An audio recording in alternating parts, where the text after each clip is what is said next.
एक राजा की दो बेटियां थीं। राजा अपनी दोनों बेटियों से बहुत प्रेम करता था। एक दिन राजा अपने कमरे में अकेला बैठा हुआ था और थोड़ा बेचैन था। तभी वो अपनी पत्नी को बुलाता है और उससे कहता है, महारानी जी, मुझे एक बात हर समय बहुत बेचैन करती है। महाराज, ऐसी कौन सी बात है जिसने तुम्हें परेशान किया हुआ है? महारानी जी, मैं अपनी दोनों बेटियों से बहुत प्रेम करता हूँ। शायद कोई दूसरा बाप अपनी बेटियों से इतना प्रेम ना करता हो। मुझे वो दोनों अपने प्राणों से भी ज्यादा प्रिय हैं। जितना मैं अपनी बेटियों से प्रेम करता हूँ, क्या वो भी मुझसे उतना ही प्रेम करती हैं?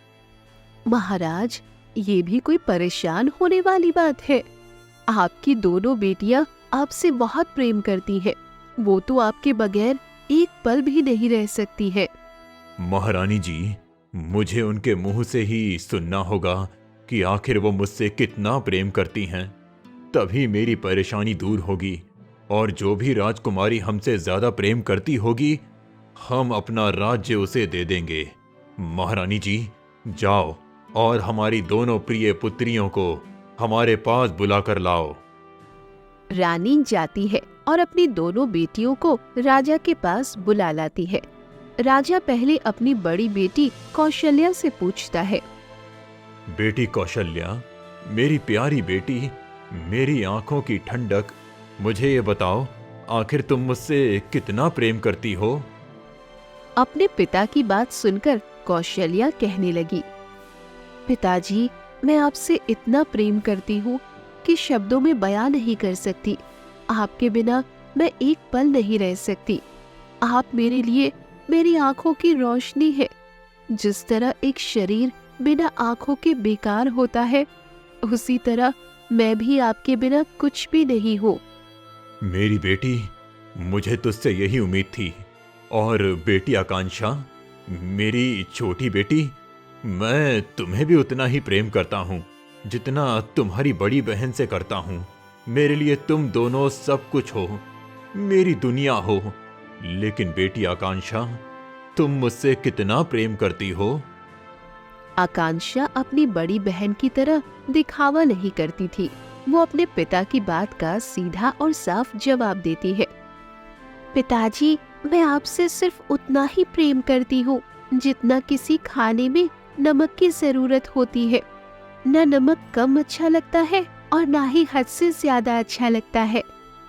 अपनी बेटी की इस तरह की बात सुनकर राजा गुस्से से जल उठा और गुस्से में आकांक्षा से कहने लगा, ये तुम क्या कह रही हो आकांक्षा? मैं तुम्हें इतना प्रेम करता हूँ और तुम्हारी नजरों में मेरी कीमत सिर्फ नमक जितनी है। तुम्हारे इस उत्तर से मैं साफ तौर पर जान चुका हूँ कि तुम मुझसे जरा भी प्रेम नहीं करती हो। अब जबकि तुम मुझसे प्रेम नहीं करती हो, तो तुम्हारा इस घर में रहने का कोई फायदा नहीं।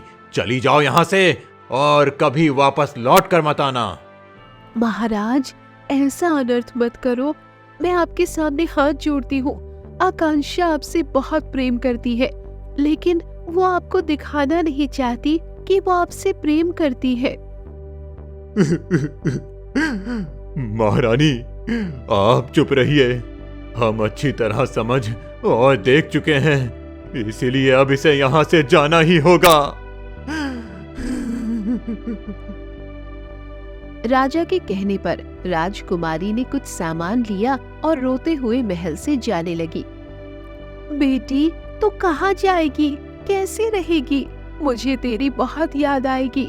मैं तेरे बगैर कैसे जीऊंगी? माँ, पिताजी का फैसला टाला नहीं जा सकता। मैं जा रही हूँ, तुम अपना ख्याल रखना। ये कहते कहते आकांक्षा की आंखों में आंसू आ गए और वो चुपचाप महल छोड़कर चली गई। काफी दूर चले जाने के बाद वो सोचने लगी, मुझे अपने रहने के लिए कोई घर ढूंढना होगा, लेकिन कोई मुझे अपने घर में क्यों रखेगा? अगर मैं किसी के घर में काम करूं, तो जरूर कोई ना कोई मुझे अपने घर में रख लेगा और खाने के लिए खाना भी दे देगा।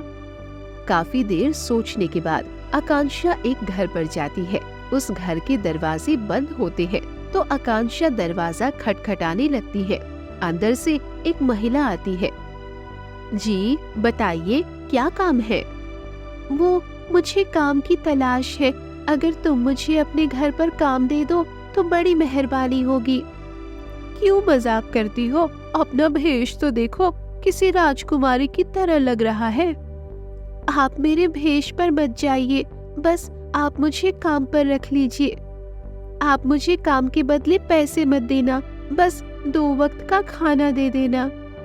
आकांक्षा की बात सुनकर महिला सोचने लगी, जरूर ये लड़की मुझसे कुछ छिपा रही है। देखने में तो राजकुमारी जैसी लग रही है और आई है काम मांगने। और वैसे भी इसे काम पर रखना सही नहीं है। अगर मेरे आदमी की नजर इस पर फिसल गई तो। ये सोचकर महिला आकांक्षा से कहने लगी, मुझे काम वाली की कोई जरूरत नहीं है। मैं अपने घर का काम खुद ही कर लेती हूँ। तुम कहीं और काम तलाश करो। इतना कहकर महिला अपने घर का दरवाजा लगा लेती है और अंदर चली जाती है। महिला की बात सुनकर आकांक्षा समझ जाती है, इस भेष में मुझे कोई काम नहीं देगा। मुझे अपना भेष बदलना होगा।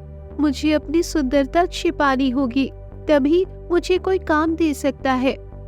आकांक्षा ये सोच ही रही थी, तभी उसकी नजर एक भिखारन पर पड़ी जो बहुत ही मैले कुचले कपड़े पहनी हुई थी।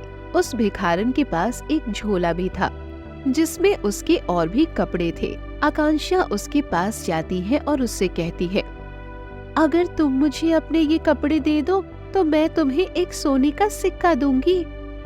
भिखारन सोने का सिक्का ले लेती है और झोला आकांक्षा को देकर चली जाती है।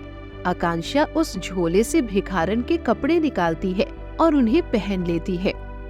वो कपड़े बहुत ही बदबूदार थे, उनसे बहुत बदबू आ रही थी। कपड़े देखने में ऐसे मालूम होते थे जैसे बहुत लंबे समय से धुले ही ना हो। अब आकांक्षा देखने में किसी भिखारन की तरह लग रही थी। फिर आकांक्षा काम की तलाश में निकल जाती है। काफी देर चलने के बाद उसे जंगल में एक घर दिखाई देता है। उस घर में एक बिरजू नाम का आदमी और उसकी पत्नी थी। आकांक्षा उनके पास जाती है और उनसे काम मांगने लगती है। मुझे काम की जरूरत है, क्या आप मुझे यहाँ काम पर रख सकते हो? हमें काम वाली की जरूरत तो है, लेकिन हम तुम्हें काम पर नहीं रख सकते क्योंकि तुम्हारे अंदर से बहुत बदबू आ रही है। तुम्हें देखने में ऐसा मालूम पड़ता है जैसे तुम कई सालों से नहाए नहीं हो। अरे भाग्यवान, हम इस लड़की को काम पर रख लेते हैं। हमें अपनी बकरियों की देखभाल के लिए एक आदमी की जरूरत है और ये बकरियों की देखभाल के लिए सही है। ये बकरियों की देखभाल भी करेगी और उन्हें चराकर भी ले आया करेगी। तुम कहते हो तो हम इसे काम पर रख लेते हैं, लेकिन ये हमारे पास इस घर में नहीं रहेगी, बल्कि बकरियों वाले घर में रहेगी। ठीक है, ये वहीं रह लेगी। अब आकांक्षा उन बकरियों के साथ रहने लगती है। वो सारा दिन बकरियों को चराती थी और शाम को उन्हें घर ले आती थी। इसी तरह वो अपना जीवन बिता रही थी। एक दिन बिरजू और उसकी पत्नी कहीं बाहर गए हुए थे, तो आकांक्षा सोचने लगती है, आज मालिक और उनकी पत्नी घर पर नहीं है। मुझे इस भिखारन के भेष में रहते रहते काफी समय हो गया है। आज अच्छा मौका है, मैं नहाकर अपनी राजकुमारी वाली पोशाक पहन लेती हूँ। उन दोनों के आने से पहले उतार दूंगी। आकांक्षा ने नहा धोकर अपनी राजकुमारी वाले कपड़े पहन लिए। उन कपड़ों में आकांक्षा बहुत खूबसूरत लग रही थी। उस दिन इत्तेफाक से ऐसा हुआ, जिस राज्य में राजकुमारी आकांक्षा रह रही थी, उस राज्य का राजकुमार सोमेंद्र जंगल की सैर कर रहा था। तभी उनकी नजर आकांक्षा पर पड़ी। आकांक्षा को देखकर राजकुमार न जाने किन ख्यालों में डूब गए। आकांक्षा जैसी सुंदर लड़की उन्होंने पहले कभी नहीं देखी थी। जैसे ही आकांक्षा की नजर राजकुमार पर पड़ी, वो जल्दी से जाकर छिप गई। राजकुमार ने उसे बहुत तलाश किया, लेकिन आकांक्षा राजकुमार को नहीं मिली। राजकुमार हार थककर महल वापस लौट गया। महल लौटकर भी राजकुमार आकांक्षा के बारे में सोच रहा था। आखिर वो लड़की मुझे देखकर कहाँ छुप गई थी? कहीं मैं सपना तो नहीं देख रहा था? नहीं, वो सपना नहीं था। मुझे उस लड़की को किसी भी हाल में तलाश करना होगा। मैं कल सुबह ही उस जगह जाऊंगा और उस लड़की का पता लगाऊंगा। आखिर वो लड़की कौन है? अगली सुबह राजकुमार आकांक्षा की तलाश में उस जगह पहुंच जाता है। वहां उसे बिरजू और उसकी पत्नी मिलते हैं। राजकुमार ने बिरजू से आकांक्षा के बारे में पूछा। कल मैंने एक खूबसूरत लड़की को देखा था। उसके साथ कुछ बकरियां थीं। मैं उसका नाम तो नहीं जानता और ना ही ये जानता हूँ कि वो कौन है। क्या आप मुझे उसके बारे में कुछ बता सकते हो? जब बिरजू और उसकी पत्नी ने राजकुमार के मुंह से आकांक्षा को खूबसूरत कहते सुना तो वो हैरानी से कहने लगे, ये तुम क्या कह रहे हो राजकुमार? वो लड़की खूबसूरत नहीं है बल्कि गंदी और बदबूदार है। उसके कपड़ों से बहुत बुरी बदबू आती है। वो हमारी बकरियों को चराती है। अब वो बकरियों को चराने ही गई होगी, शाम तक वापस आ जाएगी। मुझे तो लगता है कोई वहम हुआ है कि वो लड़की खूबसूरत थी। राजकुमार ने बिरजू और उसकी पत्नी की बात का कोई जवाब नहीं दिया और महल की तरफ लौट गया। वो रास्ते में सोचने लगा। नहीं, मुझे कोई वहम नहीं हुआ था। मैंने खुद उस खूबसूरत लड़की को अपनी आंखों से देखा था। फिर मुझे वहम कैसे हो सकता है? जरूर इस बात के पीछे कोई राज छुपा है। राजकुमार महल चला जाता है। अब राजकुमार उस लड़की के ख्यालों में ही डूबा रहता था। उसकी तस्वीर उसकी आंखों के सामने चलती रहती थी। राजकुमार को इस तरह परेशान देख राजा और रानी भी बहुत दुखी थे। एक दिन राजा और रानी राजकुमार के पास आए और उसकी परेशानी की वजह पूछने लगे। बेटा, हम तुम्हें पिछले कई दिनों से देख रहे हैं कि तुम बहुत परेशान रहते हो।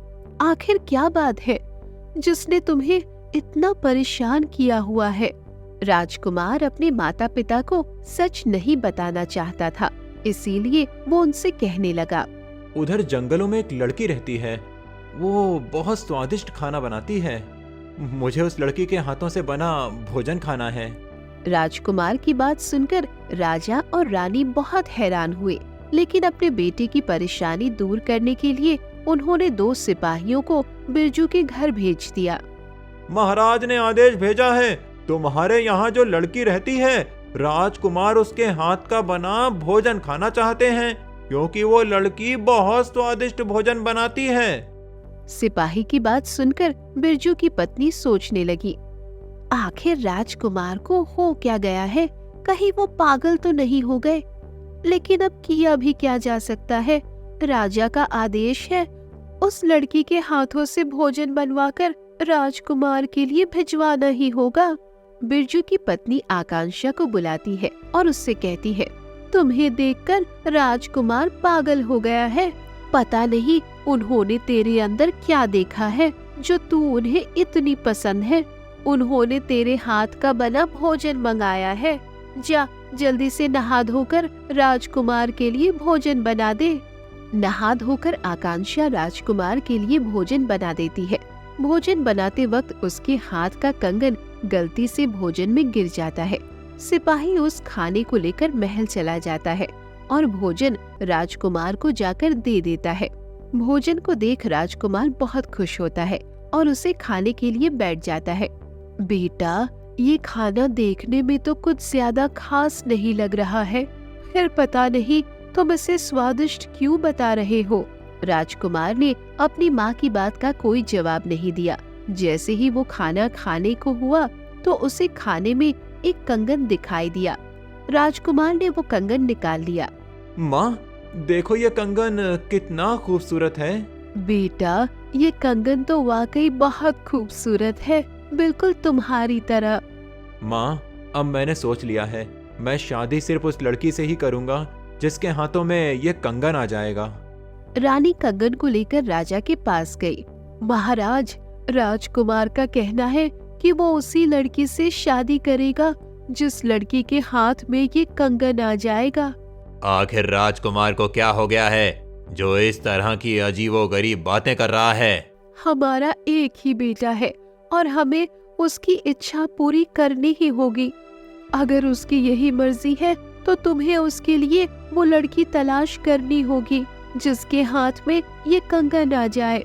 राजकुमार ने पूरे राज्य में ढिंढोरा पिटवा दिया। सुनो सुनो नगरवासियों, जरा ध्यान से सुनो। महाराज के पास एक कंगन है। जिस लड़की के हाथों में वो कंगन आ जाएगा, महाराज उस लड़की का विवाह राजकुमार के साथ करवा देंगे। सुनो सुनो सुनो। पूरे राज्य भर में वो कंगन भेजा गया, लेकिन किसी के हाथ में भी वो कंगन नहीं आया। राज्य की हर लड़की ने उस कंगन को पहन कर देखा, यहाँ तक कि बूढ़ी जवान सभी ने उस कंगन को पहन कर देखा, लेकिन वो किसी के हाथ में नहीं आया। ऐसी लड़की की बहुत तलाश की गई जिसके हाथ में वो कंगन आ जाए, लेकिन राज्य में एक भी लड़की ऐसी नहीं मिली जिसके हाथ में वो कंगन आ जाए। राजा ने राजकुमार को बुलवाया और उससे कहने लगे, मेरे प्रिय पुत्र, राज्य में ऐसी कोई लड़की नहीं मिली जिसके हाथों में ये कंगन आ जाए। अब तुम ही बताओ, हमें क्या करना चाहिए? महाराज, अभी एक लड़की रह गई है जिसने ये कंगन पहनकर नहीं देखा। वो वही लड़की है जिसने मेरे लिए भोजन बनाकर भेजा था। वो लड़की बकरियां चराती है। क्या तुम उस लड़की की बात तो नहीं कर रहे हो जो बिरजू की बकरियों को चराती है? हाँ, मैं उसी लड़की की बात कर रहा हूँ। महाराज, वो लड़की तो बहुत गंदी है। उसके कपड़ों से तो बहुत बदबू आती है। किसी को देखने मात्र से हमें उसके बारे में अच्छा और बुरा नहीं बताना चाहिए। आप दोनों शांत हो जाइए, बहस मत करो। सिपाहियों, जाओ और उस बकरी चराने वाली लड़की को बुला कर लाओ। सिपाही आकांक्षा को राजा के सामने पेश कर देते हैं। क्या तुम ही वो लड़की हो जो बिरजू की बकरियों की देखभाल करती हो? जी हुजूर, मैं ही वो लड़की हूँ। राजा आकांक्षा को कंगन पहनने का हुक्म देते हैं। जैसे ही आकांक्षा उस कंगन को पहनती है, सब हैरान रह जाते हैं, क्योंकि वो कंगन आकांक्षा के कलाई में बिना किसी मुश्किल के आ जाता है। ये देखकर राजकुमार कहता है, तुम ही वो लड़की हो जिसे मैं तलाश कर रहा था। मैं तुमसे ही विवाह करूंगा। तुम ही मेरी पत्नी बनोगी। अपने बेटे की बात सुनकर राजा गुस्से में बोला, राजकुमार, तुम ये क्या कह रहे हो? हम तुम्हारा विवाह एक बकरी चराने वाली लड़की से कैसे करवा सकते हैं? मैं कोई भेड़ चराने वाली नहीं हूँ, बल्कि मैं एक राजकुमारी हूँ, माधवगढ़ राज्य के राजा की पुत्री। आकांक्षा अपनी सारी बात राजा को बताती है कि किस तरीके से वो अपना घर छोड़कर बकरियों को चराने लगी। तुम्हारी बात सुनकर हमें बहुत दुख हुआ। तुम्हारे पिता को ऐसा नहीं करना चाहिए था। लेकिन महाराज, हम फिर भी अपने बेटे की शादी इससे नहीं कर सकते, क्योंकि इसके अंदर से बहुत बदबू आ रही है और ये इतनी खूबसूरत भी नहीं है। जैसी आप मुझे देख रही हैं, मैं वैसी बिल्कुल नहीं हूँ। आप मुझे थोड़ा समय दीजिए, मैं अभी तैयार होकर आती हूँ। आकांक्षा कुछ ही देर में तैयार होकर अपने राजकुमारी वाले कपड़ों में सबके सामने आती है। आकांक्षा की खूबसूरती देख सब आश्चर्य में पड़ जाते हैं। राजकुमार आकांक्षा के पास आता है और उससे कहता है, मैंने जब तुम्हें पहली बार देखा था, उस दिन भी तुम इसी तरह खूबसूरत लग रही थी जिस तरह आज लग रही हो। वाकई राजकुमारी, तुम हमारी सोच से भी कहीं ज्यादा खूबसूरत हो। हम कल ही तुम्हारा और राजकुमार का विवाह करवा देंगे। महारानी जी, मैं विवाह से पहले अपने पिताजी से विवाह की इजाजत लेना चाहती हूँ। उनकी मर्जी के बगैर मैं विवाह नहीं करूँगी। ये तुमने बहुत अच्छी बात कही बेटी। तुम्हारे पिताजी की मर्जी जानना भी बहुत जरूरी है। मंत्री जी, इसी वक्त माधवगढ़ जाओ और वहाँ के राजा को राजकुमारी की विवाह की सूचना दो, और जब तक वो विवाह के लिए राजी ना हो जाएं, तब तक वापस मत आना। मंत्री जी कुछ सिपाहियों को लेकर माधवगढ़ राज्य की ओर चल पड़ते हैं। उधर आकांक्षा के पिता ने राजकुमारी को बहुत तलाश करवाया था, लेकिन उन्हें राजकुमारी कहीं भी नहीं मिली थी। इसीलिए उन्होंने आकांक्षा के मिलने की उम्मीद छोड़ दी थी। जब मंत्री जी माधवगढ़ राज्य पहुँचे तो वो सीधे राजा के पास गए और उन्हें जाकर सारी बात बताई। मंत्री की बात सुनकर राजा कहने लगे, मंत्री जी, मैं इस विवाह से राजी हूँ। आज तुमने मुझे बहुत ही अच्छी खबर सुनाई है कि मेरी प्रिय बेटी आकांक्षा सही सलामत है। जाओ और जाकर अपने राजा को ये खुशखबरी सुना दो कि हम अपनी बेटी का विवाह राजकुमार से करवाने के लिए तैयार हैं। हम कल तुम्हारे राज्य में आएंगे। मंत्री जी चले जाते हैं और जाकर ये खुशखबरी राजा को सुना देते हैं। अगले दिन आकांक्षा के पिता भी अपनी बेटी के पास पहुंच जाते हैं। आकांक्षा अपने पिता का बहुत अच्छी तरीके से स्वागत करती है और अपने पिता से कहती है, आइए पिताजी, मैं आपका ही इंतजार कर रही थी। आपको आने में कोई परेशानी तो नहीं हुई? हमें क्या परेशानी होगी बेटी, हम बिल्कुल सही सलामत आए हैं। पिताजी, मैंने आपके लिए बहुत ही स्वादिष्ट खाना बनाया है, आइए खाना खा लीजिए। बेटी, किस मुंह से तेरे घर खाना खाऊं?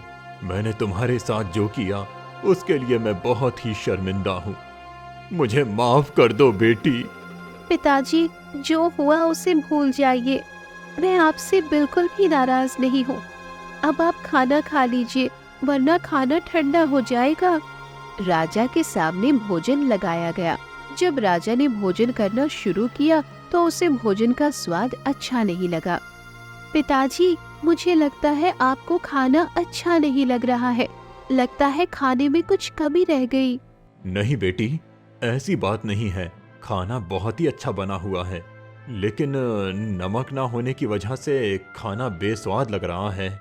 मुझे लगता है तुम जल्दबाजी में खाने में नमक डालना भूल गई। पिताजी, ऐसी बात नहीं है। मैंने जानबूझकर खाने में नमक नहीं डाला था, क्योंकि मैं आपको दिखाना चाहती थी कि खाना कितना ही स्वादिष्ट क्यों न बना हो, लेकिन वो बगैर नमक के बेस्वाद ही लगता है।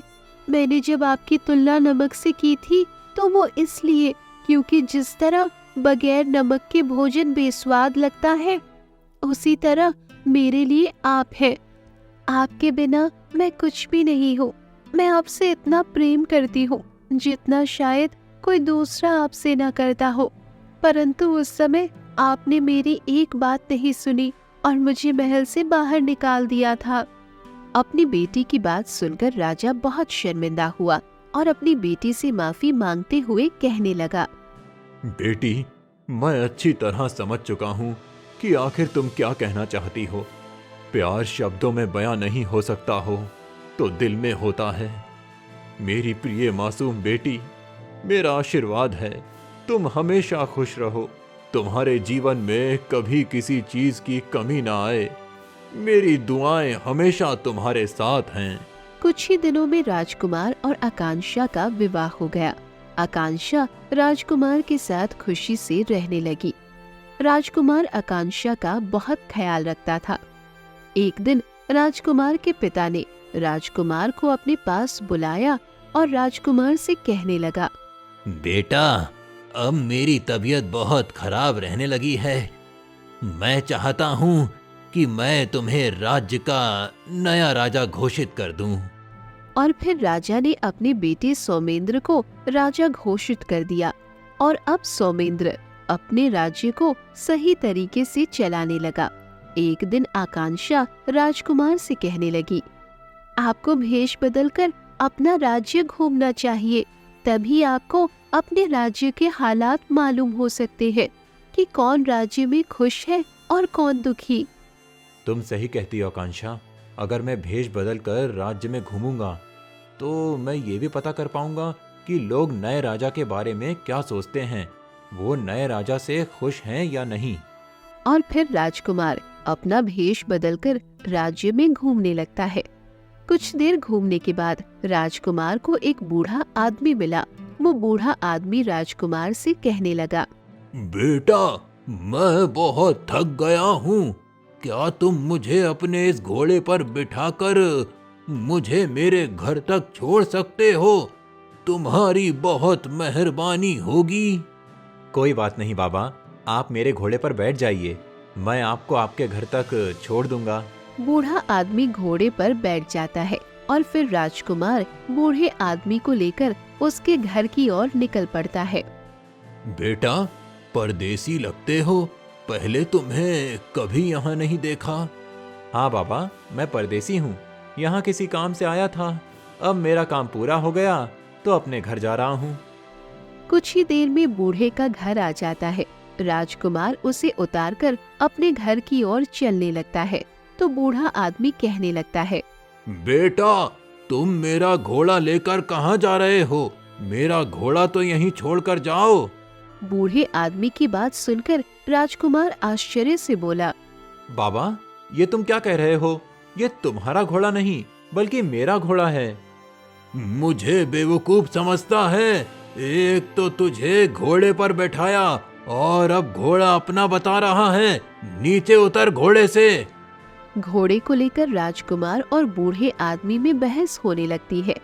उनकी बहस होते देख कुछ लोग वहाँ इकट्ठा हो जाते हैं। क्या हुआ? तुम लोग क्यों बहस कर रहे हो? ये आदमी मेरा घोड़ा चुरा कर ले जा रहा था और अब मैंने इसे पकड़ लिया तो कह रहा है कि ये घोड़ा इसका है। हाँ, तो मैं सही कह रहा हूँ, ये घोड़ा मेरा ही है। तुम्हारे इस तरह लड़ने से मसला हल नहीं होगा और ना ही ये पता चलेगा कि कौन सच बोल रहा है और कौन झूठ बोल रहा है। इसीलिए तुम दोनों गांव के मुखिया के पास जाओ, वो ही तुम्हारा मसला हल कर सकते हैं। उस आदमी के कहने पर बूढ़ा और राजकुमार गांव के मुखिया के पास चले गए। राजकुमार मुखिया से कहने लगा, मुखिया जी, मैंने इस बूढ़े आदमी पर तरस खाकर इसे अपने घोड़े पर बैठाकर इसे इसके घर छोड़ दिया, लेकिन अब इसका कहना है कि ये घोड़ा इसका है। मुखिया जी, ये आदमी झूठ बोल रहा है, ये चोर है। ये मेरा घोड़ा चुरा कर भाग रहा था, लेकिन ईश्वर की कृपा से मैंने इसे इसके भागने से पहले पकड़ लिया। मुखिया दोनों की बात सुनकर काफी देर तक सोचता रहा, फिर कहने लगा, तुम दोनों में से कौन झूठ बोल रहा है और कौन सच? अभी इस बात का पता करना बहुत ही मुश्किल है। तुम दोनों शाम को दोबारा आना, जब तक तुम्हारा घोड़ा यहीं मेरे पास रहेगा। शाम का समय हुआ, दोनों फिर से मुखिया के पास आए। दोनों के आने के बाद मुखिया कहने लगा, ये बूढ़ा आदमी झूठ बोल रहा है, घोड़ा इसका नहीं बल्कि इस नौजवान आदमी का है। लेकिन तुम बिना किसी सबूत के ये कैसे कह सकते हो कि मैं झूठ बोल रहा हूँ? क्योंकि तुम्हारे जाने के बाद मैंने एक आदमी तुम्हारे घर भेजा था। तुम्हारे पीछे पीछे जिस घर में तुम रहते हो वो छोटा सा घर है और वहाँ घोड़े को बांधने की कोई जगह भी नहीं है। मेरे आदमी ने लोगों से तुम्हारे बारे में जानकारी ली तो पता चला कि तुम एक ठग हो और लोगों को ठगते हो। मुखिया की बात सुनकर बूढ़ा आदमी बिल्कुल चुप रह गया। मुखिया की बात का उसने कोई जवाब नहीं दिया। तुम बूढ़े हो, इसीलिए हम तुम्हारी उम्र का लिहाज कर रहे हैं, वरना आपने जो अपराध किया है इसकी सजा 20 कोड़े हैं। लेकिन आपको सजा तो देनी ही पड़ेगी। आज से तुम 20 दिन तक हमारे सभी घोड़ों की देखभाल करोगे। जाओ, इस बूढ़े आदमी को अस्तबल में छोड़ आओ। मुखिया के आदमी बूढ़े को ले जाते हैं। बूढ़े आदमी के जाने के बाद मुखिया राजकुमार से कहने लगा, श्रीमान, आप भी अपना घोड़ा लेकर जा सकते हो। मुखिया जी, मैं आपकी ईमानदारी और इंसाफ को देखकर बहुत प्रसन्न हुआ, लेकिन एक बात समझ नहीं आई, आपने अपना आदमी सिर्फ बूढ़े आदमी के पीछे ही क्यों भेजा था? मेरे पीछे मेरी सच्चाई मालूम करने क्यों नहीं भेजा? क्योंकि मुझे पहले ही पता चल चुका था कि वो घोड़ा आपका है। क्योंकि जब आप घोड़े के पास से गए थे तो वो घोड़ा आपकी तरफ देख रहा था और वो खुद आपके पास जाने की कोशिश कर रहा था। बस मैं तभी समझ गया था कि बूढ़ा आदमी झूठ बोल रहा है। मुखिया जी, तुम वाकई बहुत अक्लमंद हो। हमें तुम्हारे जैसे ही लोगों की जरूरत है। मैं इस राज्य का राजा हूँ और मैं भेष बदल कर अपनी प्रजा को देखने निकला था कि हमारी प्रजा किसी समस्या में तो नहीं है। राजा होने के नाते मेरा कर्तव्य है कि मैं अपनी प्रजा का हाल खुद देखूं और उनकी समस्याओं को समझूं। राजा की सच्चाई जानकर मुखिया ने राजा को प्रणाम किया और कहने लगा, महाराज, मैं बहुत खुश नसीब हूँ जो आपके दर्शन हुए। मुखिया जी, अगर तुम्हें ऐतराज ना हो तो हम तुम्हें अपना न्याय मंत्री बनाना चाहते हैं, क्योंकि हम अपनी आंखों से देख चुके हैं तुमसे अच्छा न्याय कोई दूसरा नहीं कर सकता है। महाराज, मुझे कैसा एतराज होगा?